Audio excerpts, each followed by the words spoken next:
Hi friends, అందరు బాగున్నారా? నేనైతే చాలా బాగున్నాను. మా వారైతే డ్యూటీ నుంచి వస్తూ సరుకులు తీసుకొచ్చారనమాట. ఏమేమి తీసుకొచ్చారని చూస్తున్నాను. యాపిల్స్ ఇవైతే తీసుకొచ్చారు. ఇవి వచ్చేసి ఇవి కేలా అంటారండి వీళ్ళ భాషలో వచ్చి. మనమేమో అరటికాయలు అంటాం కదా, హిందీలో కేలా అంటారు కదా. సో కేలా అనమాట. అరటికాయలు తీసుకొచ్చారు డ్యూటీ నుంచి వస్తూ. ఇంకా యాపిల్స్ అయితే తీసుకొచ్చారండి. పిండి యాపిల్స్ అండి, ఇవి గట్టిగా ఉంటాయి కదా. చిన్నవి అయితే నీరు యాపిల్స్ అంటారు, వీటిలో పెద్దగా ఉన్నాయి అయితేనే పిండి యాపిల్స్ అంటారు కదా. సో అవన్నమాట. సో ఇంకా అయితే తినడం కోసం అయితే తీసుకొచ్చారనమాట. ఏందో ఆయన తెస్తారు కానీ ఈ అరటి పళ్ళు అయితే నేను అసలు ఎక్కువగా తినను. ఎక్కువగా తీసుకొచ్చినా కానీ అవి పాడైపోవటమేనండి. ఒకటి రెండు తింటాను, అవన్నీ పాడైపోయి మళ్ళీ ఆవులకి వేస్తా ఉంటానన్నమాట. అయినా కానీ ఆయన తీసుకురావడం అయితే మానడు. ఇంకా వచ్చేసి క్యాబేజీ అయితే తీసుకొచ్చారు, చిన్న చిన్నవి తీసుకొచ్చారనమాట. ఇంకా మిర్చి అనమాట, మిర్చి ఇంకా వెజిటేబుల్స్ అయితే తీసుకొని వచ్చారనమాట. రోజు డ్యూటీ నుంచి వస్తూ ఏదో ఒకటి అయితే తేవడం ఆయనకు అలవాటు అనమాట. తినడానికి కానీ కూరగాయలు కానీ ఏదో ఒకటి తెస్తూనే ఉంటాడు. ఇంట్లో ఒకవేళ కూరగాయలు ఉన్నాయి అని చెప్పానంటే మాత్రం తినడానికి ఏమన్నా ఫ్రూట్స్ కానీ జ్యూసులు కానీ తెస్తూనే ఉంటారనమాట.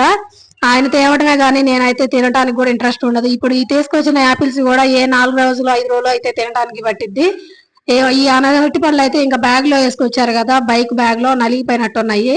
సో ఒత్తిడి తగిలి అవి అయితే పాడైపోయినట్టుగా మెత్తగా అయిపోయినాయి. చూడండి యాపిల్స్ అనమాట. 1 కిలో వచ్చేసి 150 రూపీస్ అంట అండి. బాగానే ఉన్నాయి, పర్లేదు. ఇక్కడ ఇప్పుడు చలికాలం వస్తుంది కానీ చలికాలంలో అయితే కొంచెం తక్కువగా ఉంటాయి ఫ్రూట్స్. అదే ఈ టైంలో రైనీ సీజన్ లో సమ్మర్ లో అయితే ఫ్రూట్స్ అయితే అస్సలు కొనలేమండి. చాలా అంటే చాలా రేట్లుగా ఉంటాయి. ఇంకా ఇప్పుడు చలికాలం వస్తున్నప్పటి నుంచి కొంచెం అయితే తగ్గుతాయి అనమాట, రేట్లు తగ్గుతాయి. వెజిటేబుల్స్ కూడా తగ్గుతాయి, అలాగే ఫ్రూట్స్ కూడా తగ్గుతాయి అనమాట రేట్లు ఈ రాజస్థాన్ లో అయితే. ఇప్పుడు వచ్చేసి ఇదిగోండి అరటి పళ్ళు అయితే పాడైపోయినాయి. ఇంకా ఆవుకు పెడదాంలే అని చెప్పి పక్కన పెడుతున్నాను. కొంచెం నలిగిపోయినా కానీ నాకేదో తినబుద్ధి పుట్టదు. అసలు అరటి పండు అంటేనే ఎక్కువగా తినబుద్ధి పుట్టదు, అంత ఇష్టపడను అనమాట. సో ఇంక ఇప్పుడు అవన్నీ అయితే సర్దేస్తున్నానండి. ఇంకా వెజిటేబుల్స్ దాంట్లో ఇది వచ్చేసి ఈ ట్రే అయితే చాలా నచ్చిందండి నాకు. ఎప్పుడో 99 రూపీస్ స్టోర్ ఏదో ఉంటదండి, అక్కడైతే కొన్నాను అనమాట. 100 రూపీస్ ఇచ్చి కొన్నాను. చాలా యూజ్ అవుతుంది నాకైతే. ఇది కొని కూడా దగ్గర దగ్గరగా 3 ఇయర్స్ అయితే అయ్యింది. అప్పటి నుంచి వాడుతూనే ఉన్నాను అనమాట. బాగా నచ్చింది వెజిటేబుల్స్ వేసుకోవడానికి. కింద పెట్టుకొని అవి పాచిపోయి అదంతా లేకుండా దీనిలో అయితే బాగా నీట్ గా ఉంటున్నాయి పెట్టినట్టు. సో చాలా బాగా నచ్చింది అనమాట. నేను ఇంకా చిన్న చిన్న ఇంట్లోకి కావాలంటే ఏదైనా 99 రూపీస్ స్టోర్ ఉంటుందండి, అక్కడికి వెళ్తాను. చాలా బాగుంటాయండి, చీప్ అండ్ బెస్ట్ అయినా కానీ బాగుంటాయి. క్వాలిటీ అయితే 3 ఇయర్స్ అయింది ఇది నేను కొని. అసలు ఇంతవరకు అయితే బాగోలేదనమాట, బాగుంది. ఇంకా గట్టిగా ఉండే ఫ్రూట్స్ అవి అయితే కింద ర్యాక్లో పెడుతున్నాను. మళ్ళీ ఏమన్నా కొంచెం పాసిపోతాయి అని అనుకున్నాయి పై ర్యాక్లో అయితే పెట్టేశాను.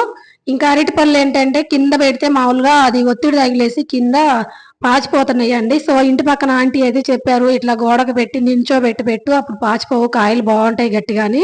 సో ఇంకా అట్లా అయితే పెట్టేశాను అనమాట. ఇంకా ఇప్పుడు నైట్ అయిపోయిందిగా, రేపు పొద్దున మార్నింగ్ అయితే ఇవి ఆవులకు పెడదాంలే అని పక్కన అయితే పెడుతున్నాను సపరేట్ గా అనమాట. ఇంకా రోజు వస్తూ ఏదో ఒకటి అయితే తేవడం ఆయనకు అలవాటు. తినటానికి మాత్రం చక్కగా తెస్తాడండి, పాపం బాగా చూస్తాడు నన్ను కానీ పిల్లల్ని కానీ. ఇంకా మొత్తానికి అయితే సర్దేశాను అనమాట. మరి ఈ వీడియో నచ్చిందా ఫ్రెండ్స్? నచ్చితే ప్లీజ్ ఫ్రెండ్స్ లైక్ చేయండి, షేర్ చేయండి, అలాగే సబ్స్క్రైబ్ చేసుకోండి ఫ్రెండ్స్. ప్లీజ్ లైక్ చేయండి ఫ్రెండ్స్. ఓకేనా? బాయ్.